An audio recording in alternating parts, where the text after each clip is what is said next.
ibu tiada, matlamat hidup tu seolah-olah macam sama-sama saja.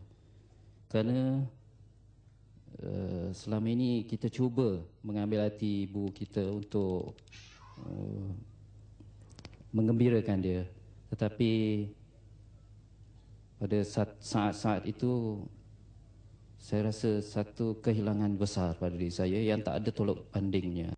Betapa besarnya pengorbanan seorang ibu, tapi sayang 1000 kali sayang, ada lagi anak-anak yang tidak menghargai jasa dan pengorbanan ibu mereka ini. Saya akan paparkan satu kisah benar yang baru saja berlaku pada bulan Ramadan yang lalu. Ada seorang ibu, dia membesarkan anak dia dengan penuh kasih sayang. Dia sanggup membanting tulang 4 kerat untuk menjual kuih, untuk buat nasi lemak dan sebagainya. Semata-mata ibu ini yang miskin, dia tak nak anak dia miskin, dia nak anak dia berjaya. Akhirnya anaknya berjaya. Bila anaknya berjaya, dia sayang mak dia, dia ambil mak dia duduk sekali dengan dia.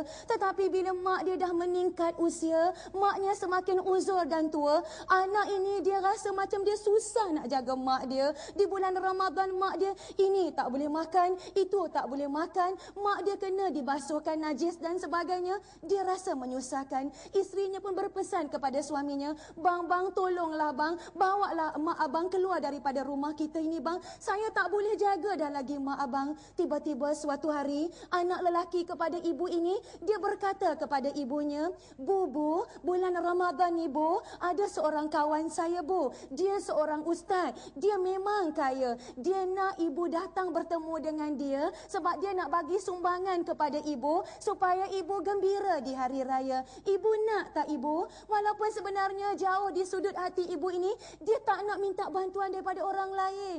Dia dah tahu anak dia dah cukup segala-galanya. Tapi oleh kerana bila anak dah kata begitu, ibu ni rasa kecil hati. Tak apalah nak, kalau kamu rasa ustaz yang kaya tu nak bantu ibu, baiklah jom kita pergi. Bila kamu nak bawa ibu pergi, ibu boleh tak petang ni? Petang ni kan kita nak buka puasa, ibu nak buka dengan kamu. Tak apa bu, sekejap saja kita pergi. Lalu anak ini bawa ibu dia naik atas kereta. Bila sampai di tempat yang dituju, ibunya nampak anak dia bawa dia pergi ke sebuah tempat yang besar, yang tersergam indah. Di luarnya ada tulisan dan ibu ini buta huruf. Dia tak tahu membaca, dia tidak tahu menulis. Tapi ibu yang buta huruf inilah yang berjaya menyekolahkan anaknya sehingga anaknya menjadi orang yang berjaya. Sampai di rumah tersebut, ibu duduk sekejap ya ibu ya, saya akan masuk bertemu dengan ustaz. Bila anak ini masuk bertemu dengan ustaz, tak lama selepas itu, Bu, ustaz panggil ibu masuk ke dalam. Dia pegang ibu dia, letak ibu dia dalam bilik tamu, bertemu dengan ustaz. Lepas tu dia keluar, dia start kereta, dia pun balik. Ibu yang duduk dalam bilik tamu bersama dengan seorang ustaz ni, dia nampak di pintu kaca ini, ustaz, anak saya nak pergi mana tu ustaz? Kenapa dia tinggal saya dekat sini? Dia lupa kah ustaz, sekejap lagi nak berbuka puasa. Makcik, kata ustaz ni, harap makcik bertenang. Siapa yang datang hantar makcik dekat sini? Tu anak saya. Betulkah tu anak makcik? Iyalah. Takkan makcik tak kenal anak makcik? Makciklah yang mengandung anak makcik. Makcik jugalah yang menyusu anak makcik dengan penuh kasih sayang. Takkanlah makcik tak boleh kenal anak makcik? Itu anak makcik ustaz. Makcik, harap makcik bertenang. Anak yang makcik katakan anak itu, dia datang ke sini, makcik tahu dah ini apa? Makcik tidak tahu ustaz, makcik tak boleh baca. Makcik, anak itu dia kata kepada saya, makcik ni jiran dia. Dia kata makcik ni orang miskin. Dia kata makcik ni susah. Dia hantar makcik di sini ialah rumah kebajikan orang tua-tua makcik.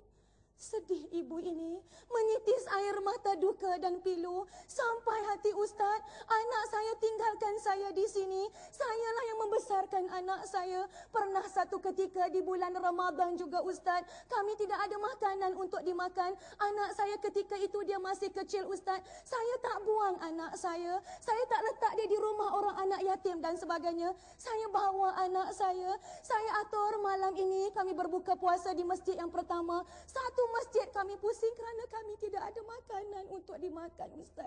Tapi sampai hati, anak saya masih ada makanan untuk dimakan. Dia tergamak meletakkan saya di rumah kebajikan orang tua-tua ini. Tak apalah Ustaz, kalau Ustaz nak bela saya, Ustaz terimalah saya. Kalau Ustaz tak nak bela saya, biarlah saya merempat di jalanan. Menangis Ustaz ini, tak apalah makcik, memang rumah ini kami nak bela orang-orang seperti makcik.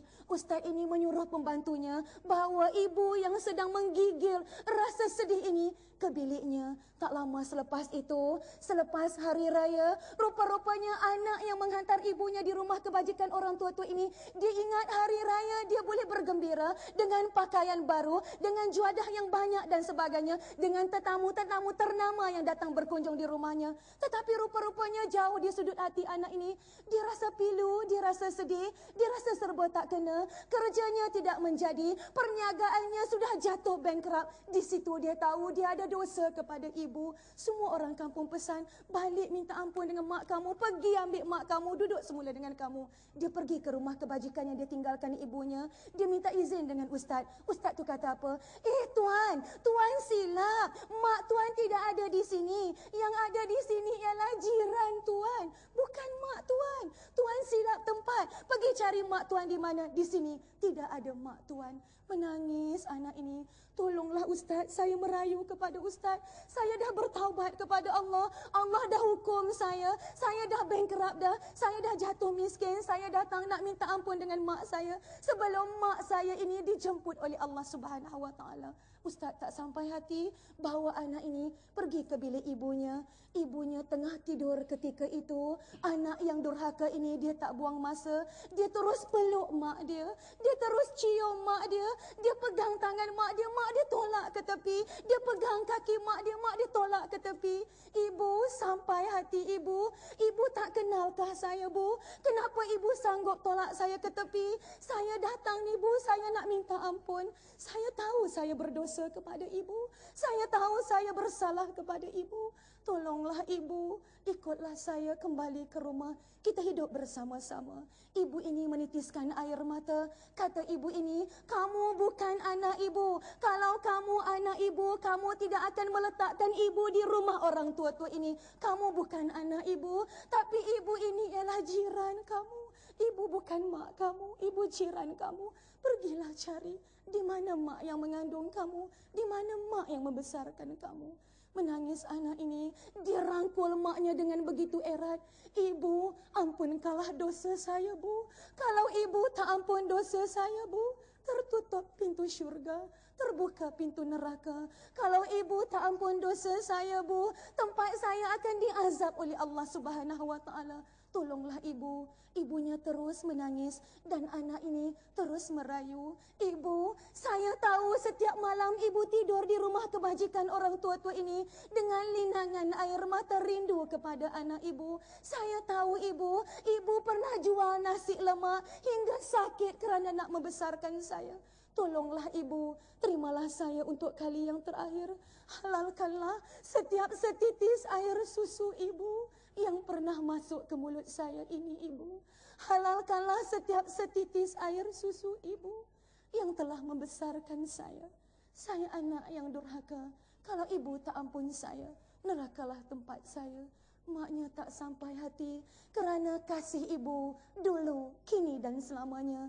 Dia terus peluk anak dia, dia belai anak dia, dia ikut anak dia kembali ke rumahnya kerana kasih ibu tidak ada noktahnya, kasih ibu tidak ada penghujungnya. Wallahualam.